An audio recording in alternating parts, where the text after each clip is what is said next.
What we need is not more medication, but more education, because the best prescription is knowledge.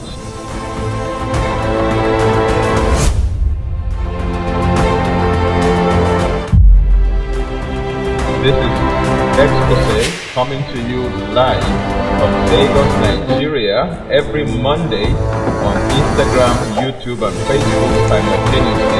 I'm the regular host, Tony Akinyemi. Don't forget, what we need is not more medication, but more education, because the best prescription is knowledge.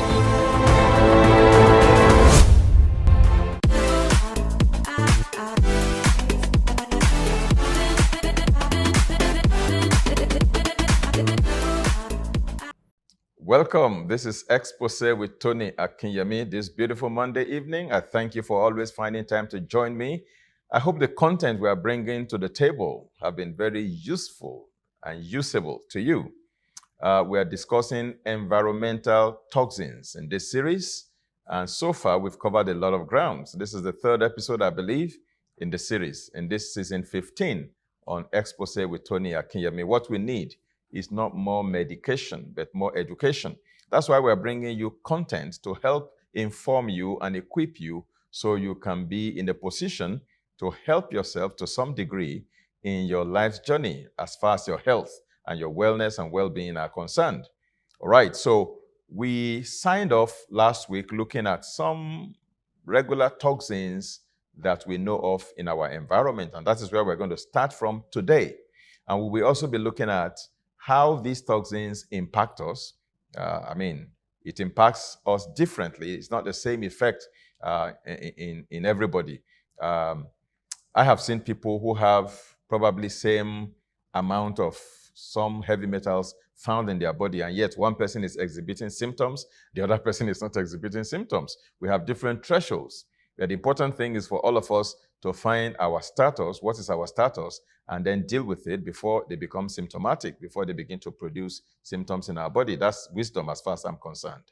So we looked at typical toxins that we know in the environment, despite the fact that scientists are yet to investigate thousands and thousands of other possible toxins in the environment. We looked at heavy metals, light metals, organochlorine compounds, volatile organic compounds, chemicals, plasticizers. We looked at EMF. We looked at pathogens like viruses in particular and bacteria. And we look at food preservatives and artificial colors and artificial flavors as typical toxins in the environment. Like I said, we are impacted differently by toxins. Okay? We all have different tolerance levels for environmental toxins.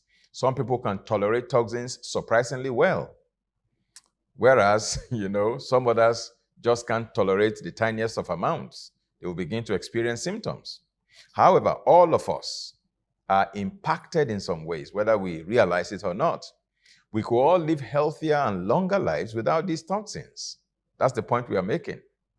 Over time, no matter how tolerant an individual is, exposure to environmental toxins will invariably and ultimately, lead to an overload as well as an intoxication of the body. And this can now begin to manifest in various symptoms. Now, toxins can make the difference in whether we become seriously or only mildly ill from an infection. I was reading a book the other day, and the author was alluding to the fact that certain microbes, particularly viruses, actually thrive better in the human body when they infect the body, when that body is, toxic, particularly with mercury. That those viruses actually feed on mercury, according to the author.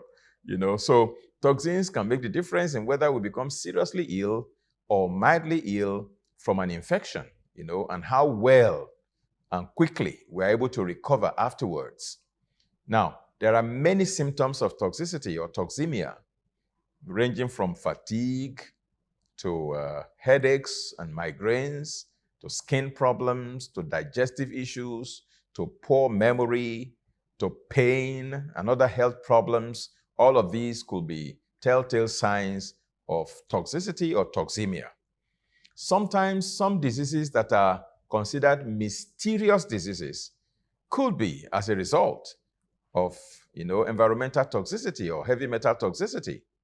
Many people have general complaints and symptoms that their doctors cannot figure out. They are called, multi-system diseases, psychosomatic diseases, mystery diseases. All kinds of names are given to them just because physicians are unable to pinpoint exactly what is going on. Sometimes some people are given a clean bill of health by their doctors, and yet the individual says, look, but I know I am not well. I'm not feeling good in my own body. Because, all the markers that they have checked are all okay. Liver function is okay. Kidney function is okay. Blood pressure is okay. Cholesterol is okay. Inflammation markers are okay. And then they say, you are fine. Nothing is wrong with you. But the guy knows that he's not fine. And most of these conditions could be toxin-related. Impact can vary depending on a person's age, a person's current health status, depending on epigenetic factors, and the duration of exposure to these toxins. How long have they been in the body? Now, the toxin often manifests itself in the weakest part of the body. And it can manifest as a digestive problem, a memory problem, a mental health problem such as depression, or as fatigue, or even as back pain.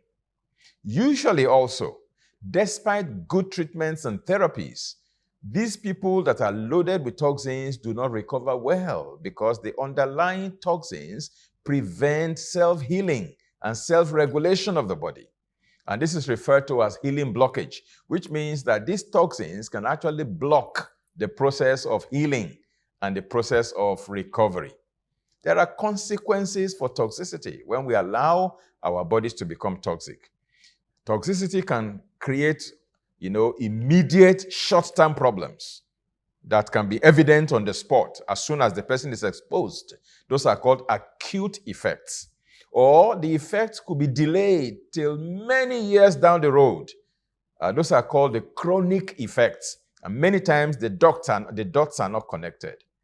People are not able to connect the dots because they got exposed 10 years ago, and now maybe some neurological problems are now showing 10 years down the road. You are never able to connect it to the exposure you had 10 years ago. Chronic effects and acute effects. Acute effects are immediate and short-term. Quite often, they may resolve again in a short while. But chronic effects could be there long-term symptoms or consequences of toxicity.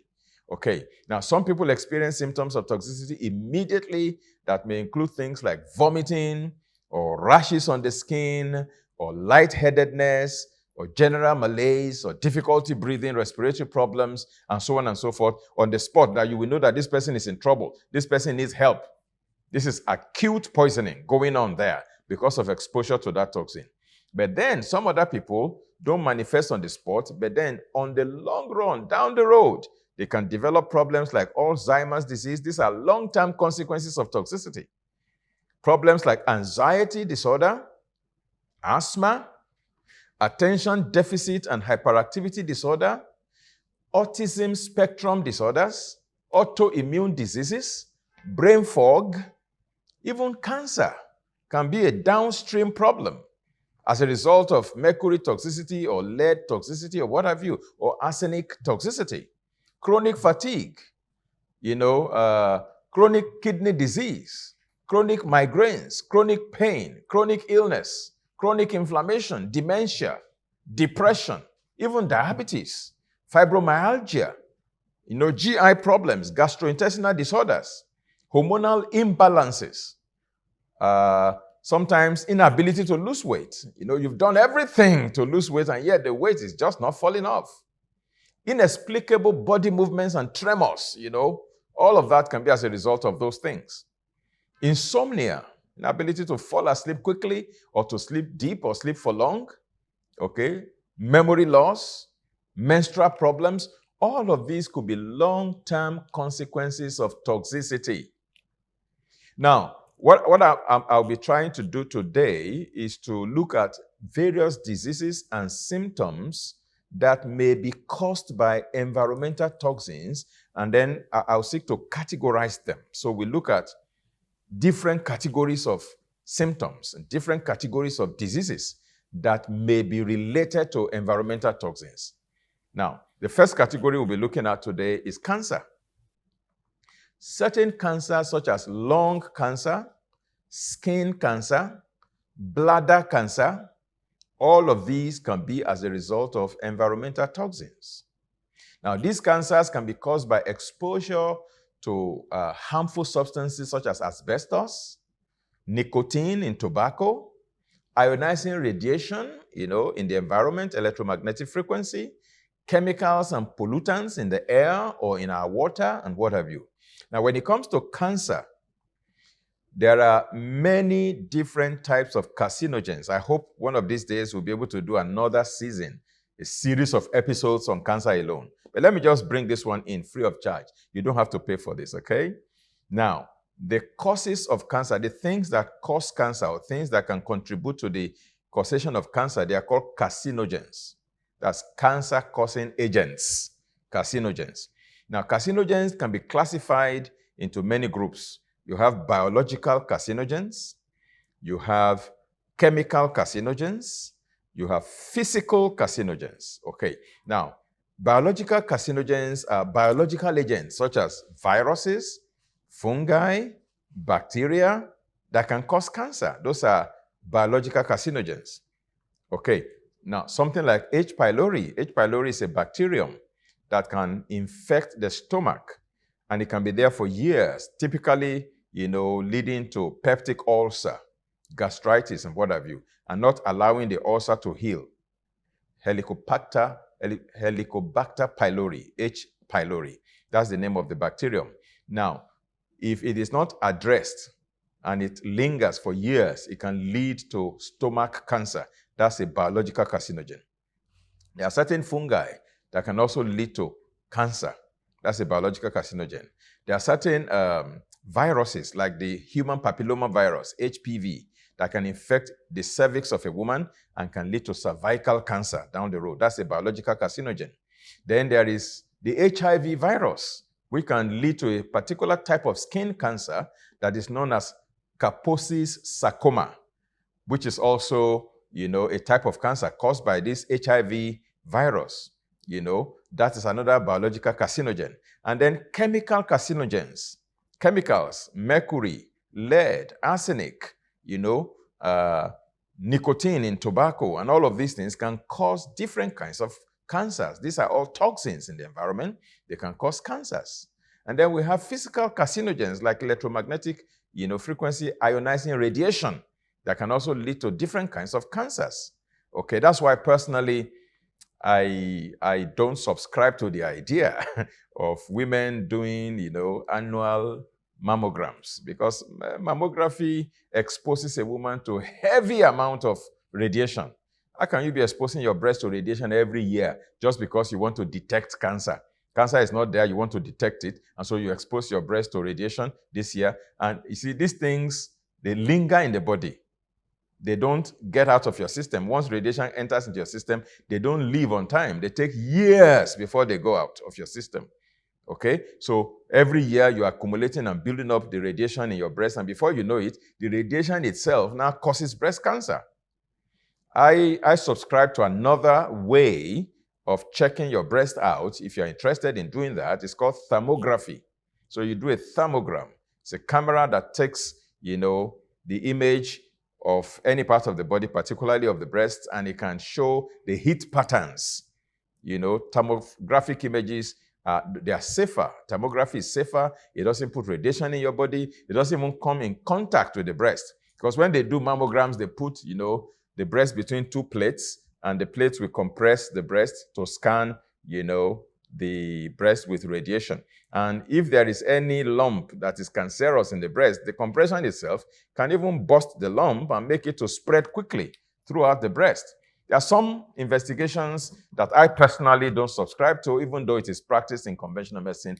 I don't subscribe to them. Okay, there are alternatives and options for evaluation and for assessment other than mammography. I subscribe to thermography rather than mammography.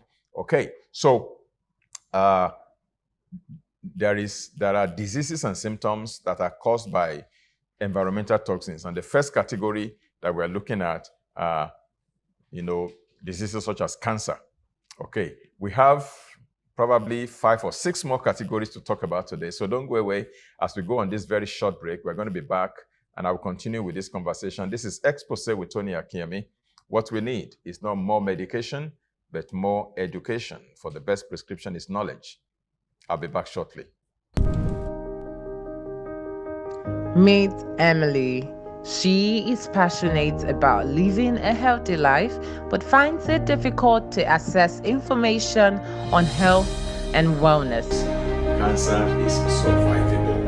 That is until she discovered the online healthy living training offered by Reverend Tony Akinyemi on lms.rafainstitute.org. The online healthy living training program is a comprehensive interactive course that covers topics such as nutrition, fitness, stress management, and mental health. The course is designed to provide participants with practical tips and strategies to improve their health and well-being. Emily is now equipped with the knowledge and skills she needs to live a healthy life. Join Emily and countless others in living a healthy life by signing up for the online healthy living training program today.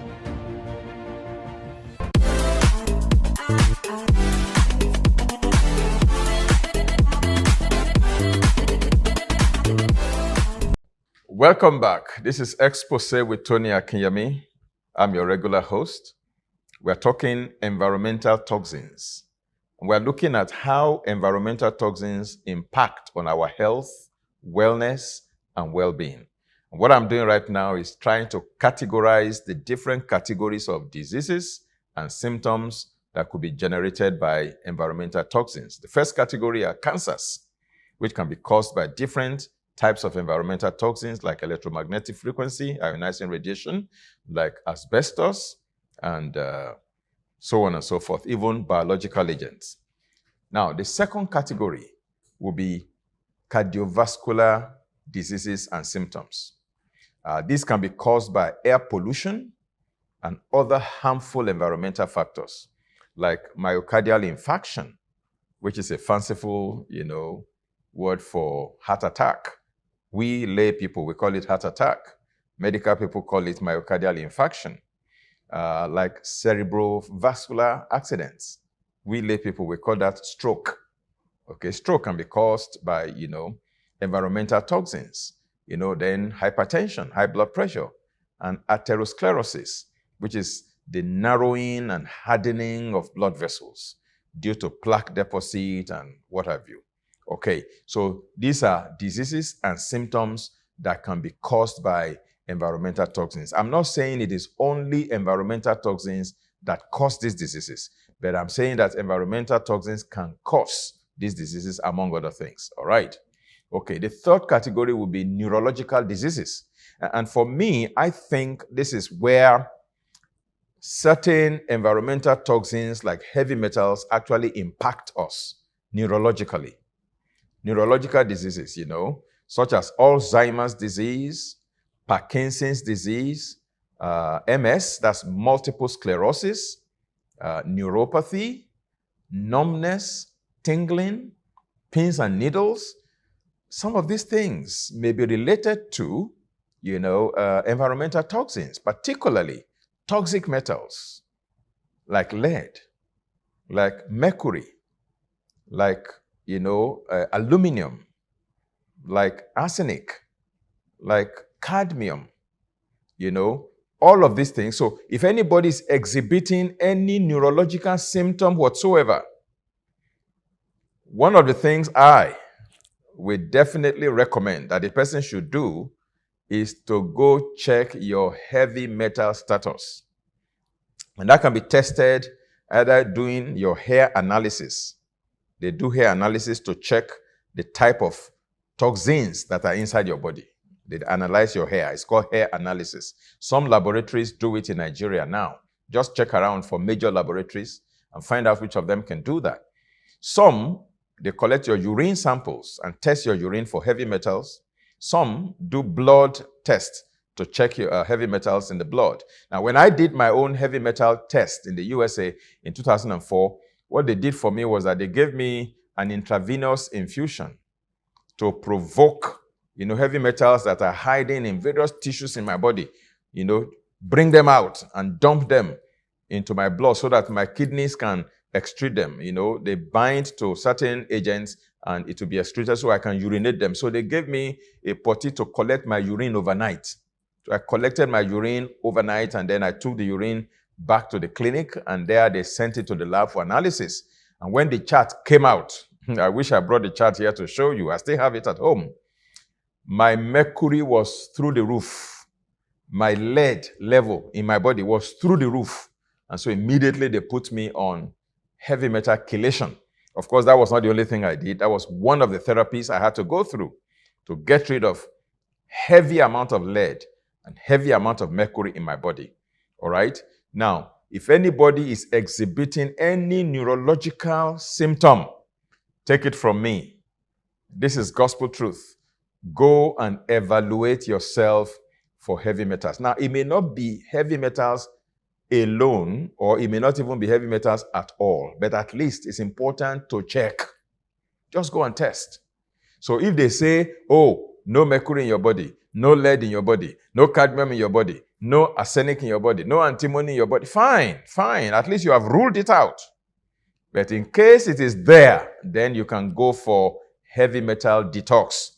Normally, heavy metal detoxification has to be done by experts, not just by anybody, by trained personnel who know how to do these things properly so that it doesn't cause additional problems. It doesn't aggravate your current situation.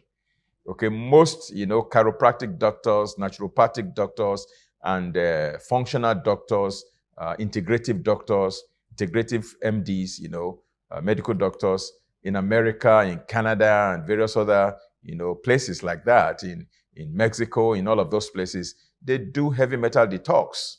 They use things like EDTA, DMSA, and what have you. There are different ways they do it. After they do the detox, they also load you with nutrition, intravenous nutrition. They load you with minerals and vitamins and amino acids into the body, to rebuild the body systems and accelerate your recovery program. So if you're experiencing any neurological or neurodegenerative condition, that is my suggestion. Like Alzheimer's disease, like Parkinson's disease, like multiple sclerosis, like neuropathy, if you're feeling some tingling, some pins and needles, some numbness in any part of your body. Of course, I'm aware that certain other conditions can lead to numbness and tingling and pins and needles. Like when somebody is diabetic, for example, and diabetes is not well controlled, it can lead to peripheral neuropathy, which can lead to some numbness and tingling and pins and needles and what have you. So diabetes can cause that as well. And many other conditions can also cause it. Even some viral infections can also lead to this. But what I'm saying is that if you feel those symptoms, it doesn't hurt to investigate so that you find out what exactly is the problem. So that's the third category of diseases and symptoms that may be caused by environmental toxins. The fourth category will be psychological and mental health issues, diseases and symptoms that can be caused by environmental toxins. Things like burnout, you feel burnt out completely. Things like, fatigue syndromes. Things like anxiety, depression, even insomnia. These are psychological, mental health issues, psycho-emotional issues that may be as a result of environmental toxins. So why not just check and just detox? And once you detox, then who knows? In a few days or weeks down the road, your symptoms may just disappear. The fifth category of diseases and symptoms that environmental toxins can cause include respiratory disorders or respiratory diseases. Diseases like asthma, like bronchitis, like COPD. Now, by the way, COPD stands for chronic obstructive pulmonary diseases. Chronic obstructive pulmonary diseases, COPDs, and many others. These are respiratory disorders that environmental toxins can cause. And this may be caused by air pollution, by tobacco smoke, and other harmful particles in the air. Even sometimes, allergens like pollen, animal dander, like the smell, the smell of chemicals, can provoke, an allergic reaction or an asthma attack. Now, the sixth category of diseases and symptoms that can be occasioned by environmental toxins are skin problems, skin diseases like eczema, like psoriasis, different kinds of skin rashes and skin eruptions. And this can be caused by exposure to toxic substances and chemicals in the air, as well as in water. And then number 7, I think this should be number 7 now, yeah. Number 7 category, what I call other diseases and symptoms, okay, that environmental toxins can cause. The first one, of course, is, cancer, different kinds of cancers, lung cancer, skin cancer, bladder cancer. The second category are cardiovascular problems, like atherosclerosis, like hypertension, like myocardial infarction, that is heart attack, like stroke, cerebrovascular accidents. The third one, which I really harped on, are neurological problems, like Parkinson's disease, multiple sclerosis, Alzheimer's disease, neuropathy, some autoimmune disorders, some numbness, tingling, pins and needles and what have you. And then the fourth one are psycho-emotional problems, mental problems like fatigue, anxiety, depression, insomnia, and what have you. The fifth one are respiratory disorders like bronchitis, like asthma, and other chronic obstructive pulmonary diseases. And then number 6 are skin problems like psoriasis, eczema, different skin rashes and eruptions. And then the 7th one are others like, balance problems such as vertigo, dizziness, balance problems, vision problems, eye problems, bone problems. Because as we were told by Professor Joshua Ojo the other time, when lead enters into the body, it actually settles into the bones. And so it can cause skeletal problems. Lead typically accumulates in the bones. Lead and mercury can also affect the nerves. We're going to be examining in greater details the impact of each of these toxic substances in subsequent episodes. I will be looking at lead, for example. How does lead enter the body? And what are the effects that lead will produce in the body? That's what we'll be looking at in subsequent episodes, God willing, by the special grace of God. Once again, this is how far we can go today. I hope you enjoyed today's episode of Exposé with Tony Akinyemi. Exposé comes up every Monday, 8 p.m. West African time, and we have all our past episodes still in place, so you can actually take a look at them in your spare time. It's a whole library, or shall I call it a whole university, where you can learn a lot about healthy living. And I do hope that you will take to heart these pieces of information that we're bringing. Now, I'm not just going to be giving you things that will make you wonder, hey, then how safe then are we in this world? I'm also going to be showing you how to protect yourself. And in case you are already impacted in some way, I'll be showing you also how you can come out of it. Thank you again for your time. Share this video with your family, friends, and perhaps your enemies so they can become your friends, because they will be very glad you did, and they will thank you for sharing. God bless you. This has been Exposé with Tony Akinyemi. What we need is not more medication, but more education. For the best prescription is knowledge. God bless you, and bye. Meet Emily. She is passionate about living a healthy life, but finds it difficult to access information on health and wellness. Cancer is survivable. That is until she discovered the online healthy living training offered by Reverend Tony Akinyemi on lms.rafainstitute.org. The online healthy living training program is a comprehensive interactive course that covers topics such as nutrition, fitness, stress management, and mental health. The course is designed to provide participants with practical tips and strategies to improve their health and well-being. Emily is now equipped with the knowledge and skills she needs to live a healthy life. Join Emily and countless others in living a healthy life by signing up for the online healthy living training program today.